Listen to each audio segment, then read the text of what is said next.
Iš ko jūs nusprendėt, kad mokymo procesas nėra orientuotas į vaiko skatinimą mąstyti? Tai vat šitam modeliui veikiant, aš sakau, kad mąstymas nesilavina. Ir aš paverčiu tai žaidimu, kur kiekvienas turi atlikti savo vaidmenis.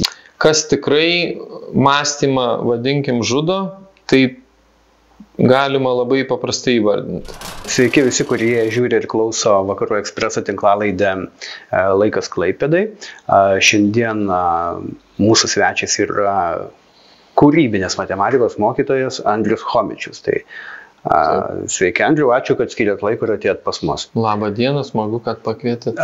Andriu, iš karto pirmas klausimas, nežinom, su kuo susidūrėm. Kūrybinė matematika, kas čia per daiktas? Taip, tai aš esu teatro renginių režisierius, turiu mokytojo kvalifikaciją ir tokia įžvalga lyg nutiko, kad trūksta mokymo mąstyti mokyklose ir tada atsirado kūrybinis mąstymas, kuris peraugo į kūrybinę matematiką ir pakvietė į Klaipėdos Baltijos gimnaziją dirbti su gimnazistais. Tai va taip aš tapau kūrybinės matematikos mokytoju ir tą turinį kūrėm kartu su kolegė Gerda iš pradžių, kuri dabar jau yra matematikos mokytoja. Bet kas tai apskritai yra kūrybinė matematika? Kuo ji, tarkim, jeigu mes žinom, kad tą klasikinį matematikos apibrėžimą, tai yra disciplina, ar ne, senai žinoma, vienas seniausių mokslų, tai o kūrybinė matematika, ką čia pridėt arba ką atėmėt, kad jinai tapo kūrybinė? Gerai, tada aš trumpai, kaip vyksta pamoka, nes daug stebėjau, ir tada kaip aš darau kažkaip kitaip. Tai tradiciškai ateina mokytoja arba mokytojas, pristato naują temą, kurios atseit nemoka mokiniai. Jis paaiškina, tada keliais uždaviniais iliustruoja, kaip veikia tos naujos temos formulės, dėsniai, principai ar kas ten bebūtų. Ir tada moksleiviai turi analogiškus uždavinius paspręsti savo sąsiuviniuose, tada užduodama namų darbų. Vienam tokie, kitam tokie, trečiam kitokie priklausomai nuo jo lygio. Ir skaitom, kad ta pamoka išeita. Procesas vyksta gerai. Procesas įvyksta. Laikom, kad vyksta gerai, nes... Tiesiog galvojam, kad išėjom temą, toks terminas egzistuoja. Taip. Tai esmė yra tokia, kad viso to proceso metu, kol mokytojas aiškina naują temą, kol sprendžia demonstruodamas naujos temos uždavinius, tai tie mokiniai, jie tik tai stebi, klauso ir niekas nežino, kas dedasi jų viduje. Ar jie eina su mokytoju, jį stebėdami, klausydami, ar jie žiūri per langą, ar po stalu ir taip toliau. Bet jiemgi liepiama sėdėti ir klausyti. Tai taip. Tai sakau, čia toks klasikinis formatas. Tai jeigu yra tų klausančių, girdinčių, mąstančių, viskas gerai, bet jeigu yra kitaip, tada turim kažkokius tokius rezultatus, kokius turim. Tai dabar, kai ateina mokiniai į kūrybinę matematiką, aš nieko neaiškinu, jiem nieko nereikia klausyti, yra užduotis, žaidimai, simuliacijos tokie, kad jie gauna problemą, jie turi tikslą ir turi jie patys sukurti ir įgyvendinti tą sprendimą. Pavyzdžiui, susirenka, yra erdvėje padėtos kėdės, aš paprašau atsisėsti ant kėdžių, viena kėdė tuščia ir sakau, jūs turite sukurti ir įgyvendinti sprendimą, taip, kad jūs visada laimėtumėt, skruzdėliukas visada pralaimėtų. Ir kiek mes bežaistumėm, tas sprendimas turi būti toks, kad būtų visiems akivaizdu, kad kiek bežaistumėm jūs laimėsit. Ir iškart prasideda žaidimas. Tai aš nepaaiškinau, nei kas vyksta, nei kokios taisyklės. Jie tik žino, kad jiem reikia laimėti. Jeigu jie paaiškėja, kad jie turi užsėsti visą laiką tuščią kėdę, nes jeigu aš atlikdamas skruzdėliuko vaidmenį ten atsisėdu, jie pralošia. Ir tada aš išeinu, jie minutę tarėsi, po minutės aš grįžtu, jie turi padaryti, ką susitarė ir žaidžiam tol, kol jie sukuria ir įgyvendina tokį sprendimą. Tai nėra apie lygtis? Yra. Yra. Būtent. Tai čia jiems sprendimas yra, jeigu jie žino kelio, greičio, laiko formulę, ir išmąsto, kaip ją pritaikyti čia. Tai jeigu aš pasakyčiau jiem, kaip tradiciniai pamokoj, vaikai, darykit taip, nugalėti gali tik tai tokiu būdu. Tik yra vienas teisingas sprendimas. Yra daug sprendimų, bet sakau, jeigu aš jį išduočiau, tai jiem nieko nereikėtų kurti. Dabar aš jo nesakau, tai jie neišsprendžia pirmą kartą ir mes žaidžiam tol, kol jie išsprendžia. Kai jie išsprendžia tą pirmą kartą, tada taisyklėmis aš užblokuoju šitą sprendimą, mes pereinam į kitą sudėtingumo lygį ir vėl žaidžiam tą patį ir jie turi tai pačiai problemai jau sukurti kitą sprendimą. Ir va paradoksas ir yra tame, kad tų sprendimų yra įvairiausių, nors aš galvojau, kad yra tas vienas, arba du. Bet sprendimų yra įvairiausių ir jie yra vienodai geri? Taip, jie vienodai veikia, nes yra akivaizdu, kad jeigu jie taip sugalvoja, jau kiek aš bebėgiočiau ir bežaistumėm, jie visą laiką laimės. Skruzdėliukas neturi jokių šansų. Ir va čia yra tas, toks pavyzdys, esminis skirtumas tarp, mokymo išaiškinant, kai tu nežinai, aš žinau, mes sutarėm, kad aš tau išaiškinsiu ir tu sužinosi. Ir tarp to, kad tu turi išmąstyti, sukurti ir padaryti. Tai va čia įtraukiami visi ten tie pojūčiai ir jie turi visą laiką kartu komandiškai bendradarbiauti. Tai šitam pavyzdį konkrečiam jau visa klasė dalyvauja. Kitos žaidimai simuliacijos gali būti po 3, po 5 komandoje ir visur yra tas pats. Chebra, aš jums nieko neaiškinsiu, jūs turėsite patys išmąstyti, tai yra sukurti sprendimą ir įgyvendinti. Ok, o kaip yra, sakysim, tas klasikinis mokymo išaiškinimo metodas, ar ne, jisai turi ir labai aišku vertinimą skalėje nuo 1 iki 10, o čia taip peršasi klausimas, o tai kaip čia vertinimas? Man pasisekė, kad mes iš pradžių žaidėm iš pinigų, paaiškėjo, kad tas neskatina ir nemotyvuoja, nes tie, kurie laimi pinigų, nesidžiaugia taip, kaip nuliūsta tie, kurie nelaimėjo pinigų. Tada rašėm pažymius, tai, kūrybiškumo neina paskatinti, pažymiais ar pinigais. Tai aš jeigu duočiau milijoną ar sukurti man Eurovizijos pergalingą dainą. Motyvacijos turėčiau, gal ne. Jo, bet garantijos neduotų niekas. Ir už 10 milijonų, ir už 100. Tai jau tyrimais įrodyta, kad to kūrybiškumo ir mąstymo neina paskatinti pinigais, o pažymiai yra tam tikra, ta pati forma. Tai mes tiesiog eksperimentavom, dabar yra be pažymių ir aš labai džiaugiuosi, nes motyvacija tada yra sukurti ir įgyvendinti sprendimą ir jeigu jums pasvyks tai, tada jūs tiesiog patirsite tą džiaugsmą. Gerai, kūrybinės matematikos pati esmė. Aš suprantu, kad ieškoti kelių galimų problemos sprendimo būdų, o nesinaudoti vienu, kurį kažkas pasakė. Ar teisingai supratau?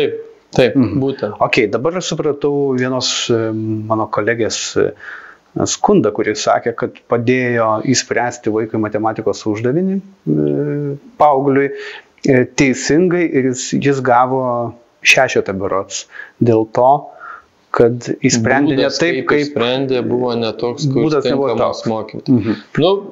Ar čia yra mūsų švietimo sistemos yda, kaip galvojat? Jeigu ta konkreti mokytoja neužskaitė kito sprendimo, tai yra blogai. Bet aš nemanau, kad čia yra viso švietimo yda, nes ne visi mokytojai taip dirba. Yra tokių mokytojų, kurie būtent šitą galite išspręsti ir taip, ir antraip, ir trečiaip. Ir jeigu jie šitą įvaldo, tai jau mokytoja demonstruoja 3 sprendimo būdus. Tai čia, sakau, čia nebūtinai taip, čia jau nuo mokytojos priklauso. Aš girdėjau, kad ir kažkokiam universitete ir dėstytojas taip pat neužskaitė, nes išsprendė ne taip, kaip jisai įsivaizdavo, kad turėtų būti. Nors rezultatas geras. Tai taip, tik tai vėl, čia jau nuo konkrečios situacijos reikia žiūrėti. Jeigu aš mokėmės tą sprendimo būdą ir aš nenoriu, kad man tai pateiktų, aš pamokiau kito, Tai net tuo konkrečiu atveju aš galėjau parašyti tą neigiamą balą, nes užduotis buvo būtent taip išspręsti, jeigu ten kažkaip sudėtingai. Kiek jūs, Andriau, dirbate mokykloje metų? Jo, tai vat Klaipėdos Baltijos gimnazijoje jau 5 metai. Šiemet prisidėjo dar ir Gargždų Vaivorykštės gimnazistai. O prieš tai buvo Gedminų progimnazija, kur su pradinukais dirbam su mūsų sukurtais žaidimais. O šiaip jau virš 10 metų aš intensyviai per kultūros pasą, per projektus, žodžiu, įvairiausiais būdais dalyvauju švietime. Dėl ko klausiu apie metus konkrečiai, tai mes žinom, kad švietimas yra nuolat reformuojamas. Nuolat. Ar jūs tą jaučiat? Tai kadangi aš esu, oficialiai nėra tokio dalyko kaip kūrybinė matematika, tai aš esu neformalaus ugdymo mokytojas ir vadinkim visos tos struktūrinės programos ir tie pokyčiai nelabai mane asmeniškai liečia. Nes mane ir samdo tam, kad daryčiau tai, kas nevyksta tuose, vadinkim, tradicinėse pamokose. Bet taip, tas nuolatinis reformavimas, pavadinimų keitimas, programų keitimas, jisai neleidžia mokytojams susikoncentruoti ir dirbti tiesiogiai tą darbą, mokyti vaikus, nes tas reglamentas, tie visi pokyčiai, jie suėda labai daug laiko, kol prisitaikia. Ar kūrybinė matematika yra dažnas reiškinys Klaipėdos mokyklose? Tai jūsų žiniom, aišku, gal nežinot viską, bet turit kolegų, kurie dėsto tokius pačius dalykus? Tai gal nesivadina kūrybinė matematika, bet įvairiausių būrelių pavidalų ir to neformalaus ugdymo. Tai tų iniciatyvų tikrai yra daug ir mokytojai šitą daro.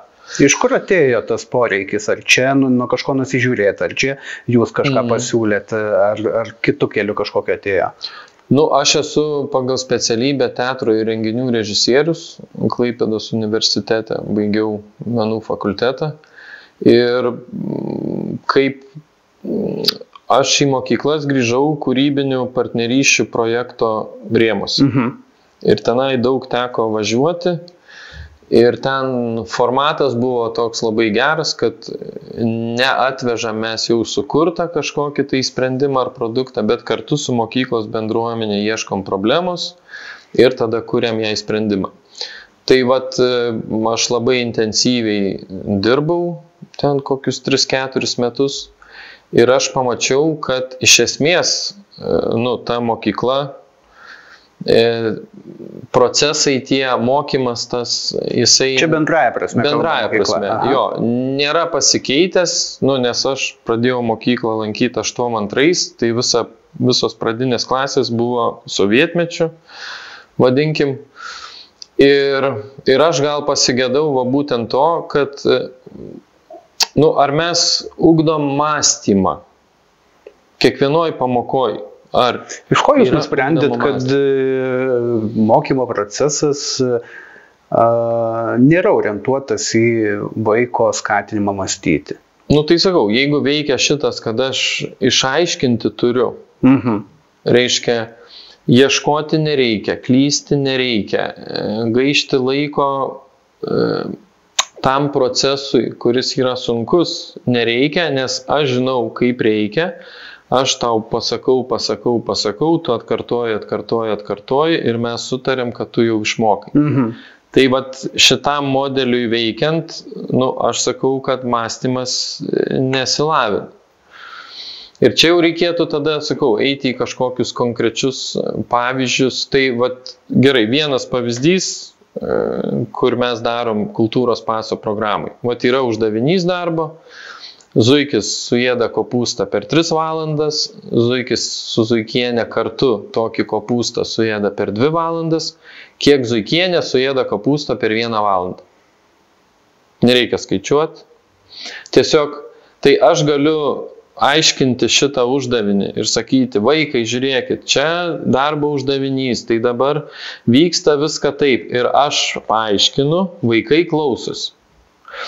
Bet kaip teatralas aš pagalvojau, kad būtų geriau ir įdomiau, kad tai tu Zuikis, kolega Zuikienė, visi kiti stojam į ratą, tu laikrodukas ir dabar vaidinsim pirmąjį sakinį. Tai čia jūs visi esat kopūsto lapai, dabar Zuiki tu valgai kopūstą ir visą turi suvalgyti per 3 valandas. Laikroduk tu bėgi ratu, tiksi ir aš paverčiu tai žaidimu, kur kiekvienas turi atlikti savo vaidmenis, jie fiziškai mato, kas vyksta, jiem nereikia kalbėtis, nieks niekam neturi nieko aiškinti, aš irgi nieko niekam neaiškinu.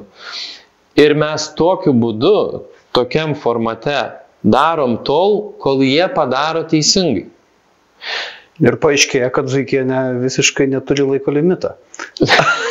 Jo, tai paaiškėja, visai būna, jie tada pradeda sakyti, čia lėčiau valgo ar greičiau, bet tokiu būdu aš neišaiškinu, o jiem reikia eksperimentuojant atrasti tą teisingą sprendimą. Tik tai nutiko blogas dalykas. Aš galvojau, kad vieną kartą pažaidus jau visi išmoks ir žinos, tai nėra taip. Reikia daug kartų ilgai įvairius žaisti, kol atsirakina tas matematinis suvokimas ir samprotavimas, bet tada jau jie gali jį taikyti ir demonstruoti, ir kitose kažkokios. Bet žiūrėkit, Andriau, jeigu domėjotės, aišku, spontaniškai klausimas kilo, atrodo, duoda tą aiškę tau formulę, ar ne, kaip reikia daryti, ką reikia daryti, kad pasiektum tą ir tą. Lyg ir atrodo paprasta, bet ne pirmi metai Lietuvoje, kiekvienų metų pavasarį kyla rypavimai dėl prastų arba labai prastų matematikos egzamino rezultatų. Tai kas čia atsitinka?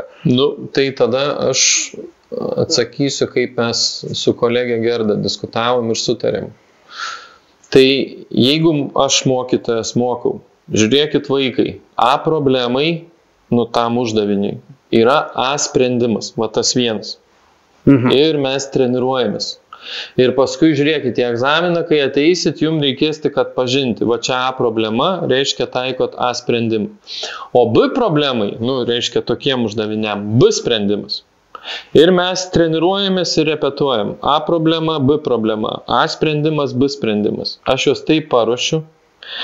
O egzaminatoriai sukuria C problemą, kuriai išspręsti reikia panaudoti ir A, ir B sprendimą, bet dar reikia supaprastinti tą problemą ir padaryti ją atpažįstamą. Ir tada piktinasi ir mokiniai, ir tėvai, ir mokytojai tam tikri, kad vaikai neatpažino ir dėl to negalėjo pritaikyti to. Tai čia problema yra tame. Bet aš sutinku, kad per egzaminą turi būti neatpažįstamos problemos, nes mums reikia patikrinti, kiek ir kaip moka mąstyti ir kiek ir kaip sugeba taikyti žinias va tokiuose neatpažįstamose situacijose. Bet jeigu procesas nėra orientuotas į tai, kad vaikas mąstytų, tai gal jam sunku, kas sekasi išmąstyti.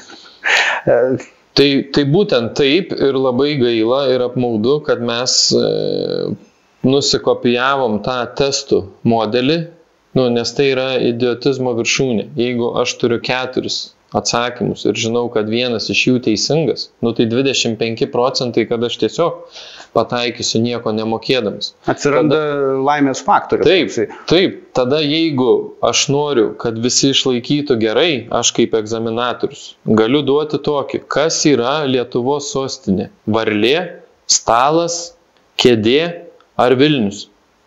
Tai man užtenka žinoti, kad sostinė yra miestas ir jeigu aš žinau, kad tie 3 ne miestai, tas 4, kas bebūtų, ir yra teisingas variantas. Ir šitaip testais, aš galiu manipuliuoti kaip noriu ir pasiekti kokių noriu rezultatų, bet tai nieko bendro neturi su žinojimu ir gebėjimu taikyti tas žinias būtent nežinomose situacijose. Bet įdomu, šiaip, žinant jūsų patirtį, teatro režisierius ir matematikos mokytojas, čia, kur čia yra ta bendra koreliacija, kas ką papildo labiau? Tai čia irgi tie, kas studijavo režisūrą aktorinį, žino, kad labai daug mąstyti reikia, labai daug dirbti ir nėra, kad tu vaikštai ir gaudai įkvėpimo. Tai pirmas gal toks žingsnis, o tada, taip gavos, kad aš pamačiau kad su tuo mąstymu, išmąstymu, būtent su mąstymo procesu, su kūrybiniu procesu yra labai blogai, ir norėjos man šitą kažkaip keisti ir kūrybinių partnerysčių dėka, to formato dėka aš supratau, kad tai, ką reikia padaryti ir kas yra neįmanoma padaryti, man labai įdomu ir patinka. Vėlgi toks klausimas, kritinis mąstymas. Dabar vis dažniau kalbama apie tai, kad suaugusiems, jau ne vaikams, suaugusiems pritrūksta. Ta puikiai iliustruoja, nežinau, finansinių sukčių rezultatai kabutėse, nes žmonės labai lengvai patiki tokiomis labai elementariomis vilionėmis, kurios kartojasi. Tada mes turim, nežinau, rinkimus, kartais atrodo, kad tai yra tam tikro mąstymo stokos išraiška. Tada mes turim dar kitus visuomenės procesus, kurie, prie ko aš vedu, tai ar čia gali būti rezultatas to tokio, nežinau, mokymo. Visuomenė pati, kaip jinai vertina informaciją, kaip jinai vertina aplink vykstančius procesus. Ar tai gali būti rezultatas, kad jie nemokami mąstyti ir priima sprendimus tokius, kas lemia daug svarbesnių dalykų. Tai taip, tai pirmas gal dalykas, kad faktas nuo reklamos, reklamai atrado tuos manipulacijos įrankius, paskui perkelė juos į politiką, ir vis, tas kaip ir žinoma yra, ir dabar reikia dėl to kažkaip tai saugotis nuo šito. Bet kad kas tikrai mąstymą, vadinkim, žudo, tai galima labai paprastai įvardinti. Jeigu aš žiūriu filmą, kuris pastatytas pagal knygą, pavyzdžiui, Grafas Montekristas, tai aš jau matau vaizdus to žmogaus, kuris perskaitęs įsivaizdavo tokį pasaulį ir man parodė. Ir žiūrint į vaizdus, man dirbti nieko nereikia. Aš galiu būti ir pavargęs, galiu ir nusnausti, nes mane tais vaizdais užbūrė, mane veiksmas įtraukia, montažas, specefektai, aš sėdžiu ir pramogauju.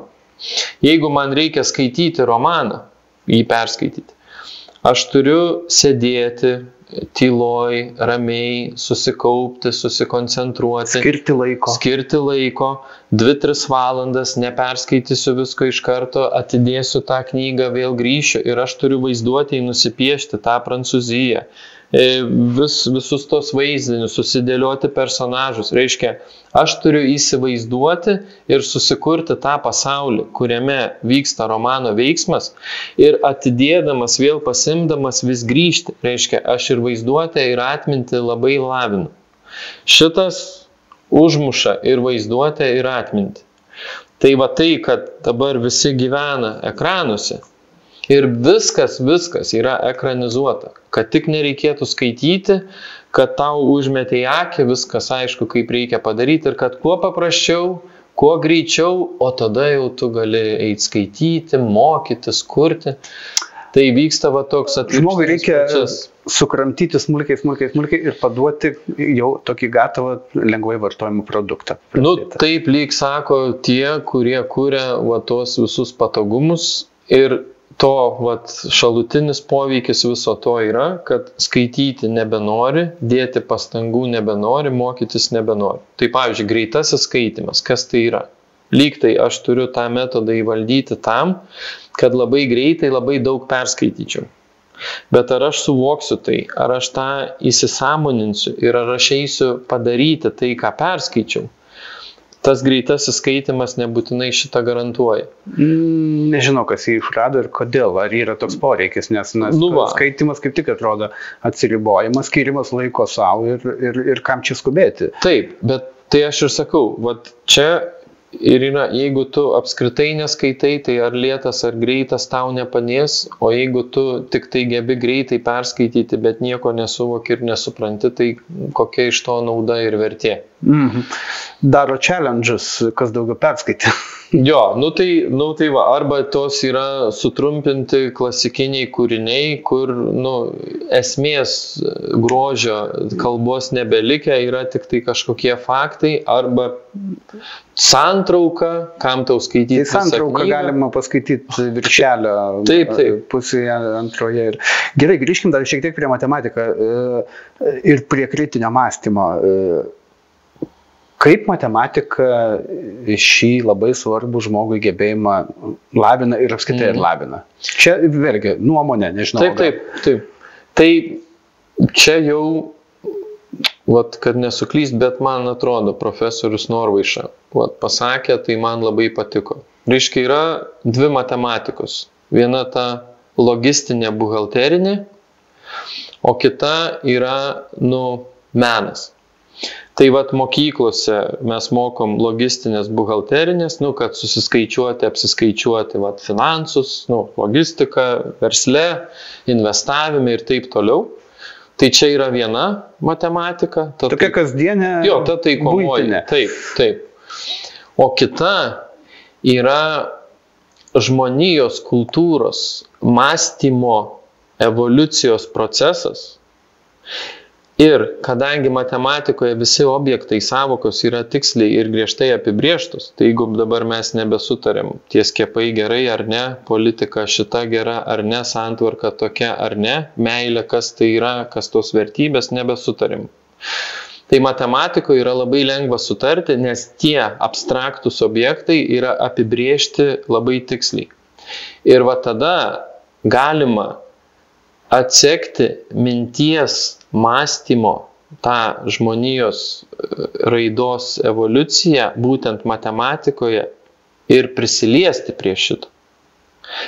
Tai būtent šitos matematikos, pasak profesoriaus, nėra mokoma mokykloje. Tas grožis, jisai nėra atveriamas. Ir dėl to ten tuos skaičiuoti ir kartuoti vis pastoviai, tiesiog yra neįdomu. Bet čia matyti jau reikėtų gal žiūrėti ir gilesnės užtakas, ar čia kur tos priežastys, ar nežinau, gal domitės kitų šalių patirtimis, kaip ten yra mokoma. Tai visur yra tas pats. Problema yra visur ta pati. Klausia, kaip priversti skaityti vaikus ir paauglius, nes jie visi čia. Ir kaip įtraukti į tą mąstymo procesą, nes jo tiesiog nebelikia yra. Kodėl? Todėl, kad noris greičiau, kuo daugiau išmokyti, prigrūsti, kad jisai galėtų funkcionuoti, būti ta profesija, visi programuotojai tada būna, arba visi, vadybininkai. Tai tiesiog nėra tikslas ugdyti mąstymą, kaip ir, pavyzdžiui, menas, jeigu mes iš kiekvieno nedarom menininko, arba sportas, jeigu iš kiekvieno nedarom futbolisto, ar krepšininko profesionalaus, tai kam jie tada tai daro? Tai jie daro tam, kad kūnas, protas, dvasia, siela ugdytųsi, lavintųsi visapusiškai. Bet jeigu mes pradedam žiūrėti tik tai pragmatiškai, racionaliai, kad jeigu būsi, tai sportuok, jeigu nebūsi, tada įgrok. Bet tu ir nebūsi muzikantas profesionaliai, tai negrok, tada mokykis matematiką. Tai čia toks požiūris yra ir iš tėvų, gal labiausiai ateina, bet šita tendencija matosi. Kad jau apie tėvus prakalbam, tai ar jūs esat pajutę, kad, aišku, yra toksai terminas supermamytės, bet ar esat pajutę, kad tėvai ateina ir sako, o ko tu čia mus mokai? Ne mūsų, o mūsų vaikus. Tačiau šiek tiek blogai darai, šiek tiek neteisingai darai. Yra tekę su to susidurti? Man asmeniškai ne, nes jeigu jau ateidavo tėvai, aš iškart duodavau galvosūkių žaidimų ir jie iškart bijodavo mąstyti, tai jau. Turite tą česnaką tokie dvai? Jo, šitą turiu. Bet jeigu taip, realybė tokia, sakykim, ten prieš 100 metų, kai ne visi mokėjo... Ne prieš 100 metų, prieš mažiau. Bet bet apie principą, kad kai nemokėjo skaityti, rašyti žmonės, kai nebuvo visuotinio mokymo už mokesčių mokėtojų pinigus, Kai, tu eini dirbti, ganai žąsis, avis ten ir paskui dirbi, o į mokyklą leidžia tik tą protingiausią iš šeimos ir jau sukrapšto tėvai ir eina pas mokytoją, jis jiem perskaito laišką, tada jie eina, jam diktuoja, jis jiem parašo atsakymą. Tai aš kalbu apie pagarbą mokytojui iš tėvų pusės, iš vaikų ir apie nevisuotinę prieigą prie mokslo. Tai dabar yra viskas atvirkščiai. Ir tada, jeigu tėvai namuose vadina visais žodžiais mokytojus ir sako, kad tai yra viskas nesąmonė, vaikai tą girdi ir su tokia nuostata ateina į mokyklą. Tada faktas, kad jie nesimoko. Bet aš čia turiu kozerį. Covidas visiems parodė, kad visi tėvai turėjo galimybę mokyti namuose. Įjungti kompiuterį, tu sėdėk mokykis, nes programų šitiek. Per YouTube gali viską išmokti. Ir anglų kalba integruota, jeigu nori, ir visos kitos. Tai suprato, kad taip nevyksta. Neįvyko, nepavyko ir greičiau norėjo, kad grįžtų į mokyklą. Vadinasi... Pas tą prakeiktą mokytoją. Jo, pas tą prakeiktą mokytoją. Vadinasi, jeigu nie namuose su savo vaikais, kas yra iš tikrųjų sunkiau, tai kaip su 30 tam mokytojui vienam, kurie yra įvairūs ir skirtingi, yra iššūkis ir yra ką veikti. Tai čia ta nepagarba tėvų pagrįsta, nepagrysta, pateisinama, nepateisinama, jinai pakiša labai didelę koją ir dėl to fiziškai mažėja mokytojų. Nes jeigu tėvai puola, mokiniai puola, administracija nepalaiko, tai tu išeini ir tokių daug pažįstu ir pats irgi esu buvęs tokiose situacijose, kad jeigu nepalaikymas kolegų, direktorių, žodžiu, irgi tada pradedi galvoti, ar tikrai sugebi ir gali. Nes noris geriausiai, o neišeini. Tai kiek suprantu, 2019 metais tuometinė vyriausybė, jeigu neklystu, arba 2018 metais iškėlė tokį tikslą gražų, kad 2025 metais mokytojas bus prestižinė profesija. Taip. Turime 2025 metus, tai kaip yra su ta prestižinė profesija? Juokavo gerai mokytojai kažkokiam forume socialinių tinklų, kad liko 20 dienų, liko 16 dienų, liko ir visi, kas čia vyksta, kur čia liko ir staiga sausio 1 viskas, kolegos sveikinam, mes dabar esam prestižiniai. Sveikinu ir aš. Jo, tai tikrai neįvyko, tikrai fiziškai trūksta mokytojų ir ta tendencija tik auga, nes poreikis didesnis negu yra įstojančiųjų. Kas iš jų liks, baigs, atėję, padirbę, išliks mokyklai, čia labai didelis klausimas. Bet tai, nežinau, aš tik turiu tokią, kaip fantaziją, tokį kūrybinį sprendimą problemai, kur siūlau visiems ir visų akyse matau, jo Andriau, faina, bet žinok, tau, Tai nenorėčiau būti švietimo ministras, nes nežinau, nuo ko reikėtų pradėti ir ką galima būtų padaryti. Bet Portugalijos pavyzdys labai konkretus. Labai trumpai apie Portugalijos pavyzdį, kas ten įvyko tokio? Jo, tai ten tiesiog padarė 2,5 tūkstančio eurų į rankas mokytojui už etatą ir konkursai stoti į pedagoginės kryptis pasidarė nežmoniški ir ateiti dirbti mokytojais irgi labai didelis antplūdis buvo. Tai jau kokia paprasta matematika?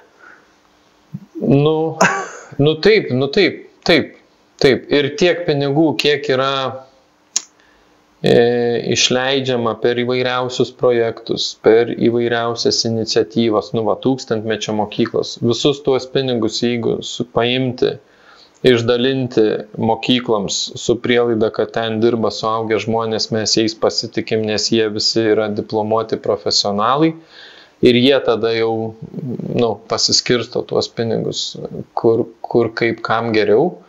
Man atrodo, blogiau nebūtų. Mhm. idėja nauja Lietuvai, kadangi 25 metai atėjo, rezultatų nėra, tai reikia naujos idėjos. Tai va, tai idėja galbūt tegul būna šia. Bet kad nebūtų tokia, mūsų pokalbio pabaigai nebūtų tokia pesimistinė gaidelė, mes turim tokią tradiciją kiekvieną svečio klausim. Ilgai negalvojant, ko palinkėtumėt Klaipėdai? Oi, tai tapti tuo workation miestu. Žodžiu, čia gali ir dirbti, ir ilsėtis, ir gali gyventi kaip didmiestyje ir kaip, kaime. Tai vat, tas dualumas man labai patinka, tai aš tiesiog linkiu išlikti tokiems ir tų turistų srautų, reiškia, nežmoniškų, kad bėgti iš senamiesčio reikėtų ir nebegalėtum čia būti, tai aš, nežinau, nenorėčiau. Supratau, Andriau, tai ačiū už palinkėjimą, labai ačiū, kad skiriat laiko, kad atėjot, kad pasidalinot savo įžvalgom. Ačiū, kad kvietėt. O mes žiūrovams ir klausytams tik primename, kad visas Vakarų Ekspreso tinklalaidės Laikas Klaipėdai galite pamatyti Vakarų Ekspreso YouTube kanale. Kas jų nenori praleisti, tas gali prenumeruoti, subscribinti angliškai, spausti virpelio simbolį ir tada gausite pranešimus apie naujus įrašus. Šį kartą tiek, ačiū Jums labai ir iki kitų kartų.